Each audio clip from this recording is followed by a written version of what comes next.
Assalamualaikum warahmatullahi wabarakatuh. Hai, perkenalkan, nama saya Niken Tiasmara Hasana dari kelas 5A Program Studi Pendidikan Bahasa dan Sastra Indonesia. Baiklah, di sini saya ditugaskan oleh dosen pengampu saya, Ibu Noni Andriani, SS MPD. Saya ditugaskan membuat video pembelajaran sastra beserta RPP-nya dengan KD mendemonstrasikan salah satu nilai kehidupan yang dipelajari dalam cerita pendek.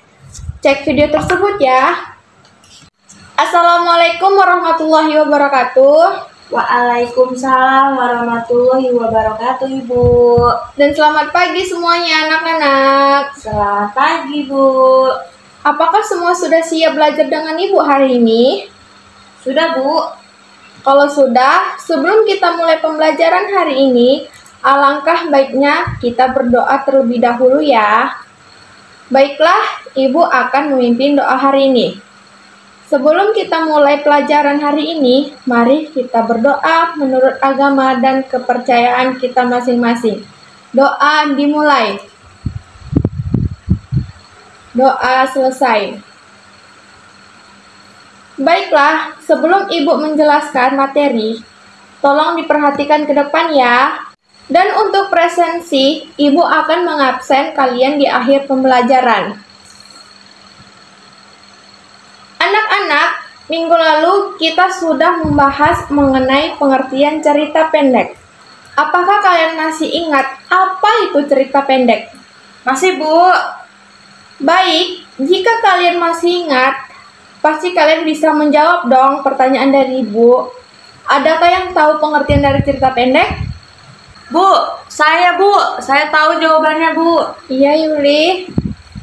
Nih, menurut saya ya, Bu, cerita pendek itu adalah sebuah karangan cerita yang hanya berfokus pada satu kejadian saja, Bu, dalam bentuk prosa yang pendek. Itu, Bu. Baik, adakah yang ingin menambahkan jawaban dari teman kita, Yuli? Bu, saya, Bu. Iya, Rahel, silakan.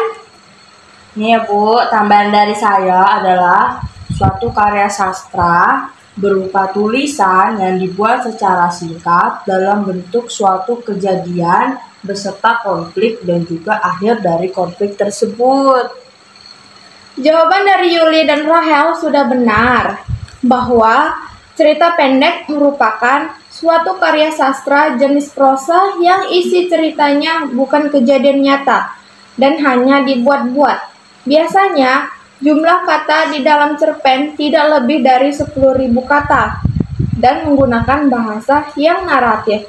Adakah yang bisa memberi contoh dari cerita pendek yang dimaksud? Bu. Ya, silakan jawab Jessica. Yang saya tahu, Bu, contoh dari cerita pendek itu bisa meliputi persahabatan, kisah cinta, kisah menyeramkan, dan lain-lain. Ya, benar sekali jawaban dari Jessica. Yeay. Anak-anak, tadi kita sudah membicarakan apa itu cerita pendek beserta contohnya.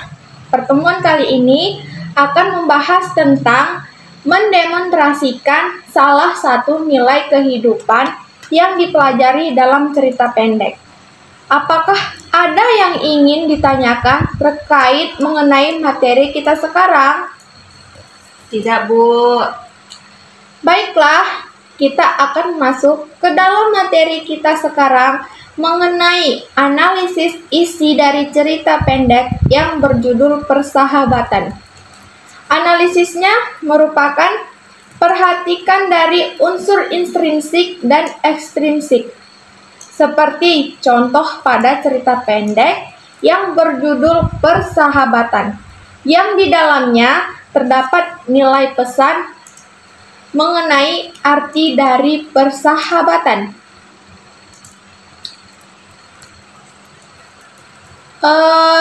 Analisis karya cerpen Persahabatan. Nah, jadi di sini kita menganalisis sebuah cerpen yang berjudul Persahabatan. Intinya itu ya, kita sekarang itu intinya itu seperti kita harus tolong menolong terhadap teman, saling membantu, dan tidak boleh jahil kepada teman. Itu inti dari persahabatan ya anak-anak. Ya, Bu. Jadi,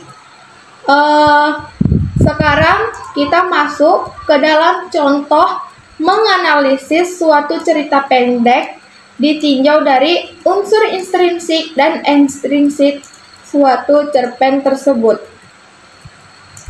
Unsur intrinsik dan ekstrinsik cerpen tersebut adalah dia tuh memiliki judul. Nah, jadi judul cerpen tersebut itu adalah persahabatan. Yang kedua, tema. Temanya dalam suatu judul tersebut ialah sama-sama memiliki judul. Judulnya itu seperti contoh di atas tentang persahabatan. Yang ketiga itu adalah tokoh dan karakter. Tokohnya itu seperti tokoh Gerin. Nah, Gerin ini memiliki watak yang protagonis. Protagonisnya itu seperti pemalu, pendiam, dan baik hati. Sama juga dengan Cika. Cika juga gitu sebaliknya ya, baik hati dan tidak sombong. Itu tadi tokoh dalam protagonis. Sedangkan Samlan adalah karakter dalam antagonis, yang artinya dia tuh memiliki sifat yang jahat dan jahil. Dan yang keempat, alurnya itu alur campuran dan alur maju. Dan yang kelima adalah latar belakang. Latar belakang itu memiliki latar tempat, latar waktu, dan suasana. Latar tempatnya itu seperti di dalam ruang kelas, sekolah, dan rumah. Sedangkan latar waktu itu di pagi hari. Dan yang terakhir adalah suasana. Suasana itu mengharukan atau beramai-ramai dalam suatu tempat. Yang keenam adalah sudut pandang. Jadi, sudut pandang itu adalah arah pandang seseorang pengarang dalam menyampaikan sebuah cerita, sehingga cerita tersebut menjadi lebih baik dan bisa disampaikan dengan pembaca atau pendengarnya. Sudut pandang itu memiliki dua dalam cerita tersebut. Yang pertama, sudut pandang orang pertama. Sudut pandang orang pertama itu mengenai tentang aku dan teman-temanku selalu memandangnya aneh. Dan yang kedua, aku melihat Samlan meletakkan kakinya agar Gerin tersandung. Dan yang ketiga, tahun ajaran baru, aku sekelas lagi dengannya. Dan yang keempat, sesaat kemudian aku teringat pesan mama. Itu sudut pandang dalam orang pertama. Dan yang kedua adalah sudut pandang orang ketiga. Nah, sudut pandang orang ketiga ini dalam cerpen tersebut adalah sekarang bahkan dia sudah bisa menyusulku jadi ranking 2 di kelas. Yang kedua itu, hebat sekali ya dia. Itu adalah sudut pandang orang ketiga. Dan yang terakhir adalah amanat. Amanat ini pesan yang dapat dipetik dari cerita tersebut. Pesan yang kita ambil dalam cerita tersebut adalah jadilah sahabat yang baik bagi orang lain. Kalau berteman, janganlah memilih-milih teman. Kita harus saling tolong-menolong. Dan jangan mudah putus asa, pantang menyerah dalam menghadapi hidup. Itulah dari penjelasan dari analisis kita tentang cerpen yang berjudul Persahabatan. Sampai di sini paham anak-anak? Paham, Bu. Baiklah, karena waktu kita sudah habis, kita cukupkan sampai di sini saja pertemuan kita ya. Baik, Bu. Baik, Ibu akan mengabsen kalian terlebih dahulu. Dari Cika, Hadir, Bu. Rahel, Hadir, Bu. Rudi, Hadir, Bu. Nando, Hadir, Bu. Jessica. Hadir, Bu. Oke, berarti semuanya hadir ya. Ya, Bu.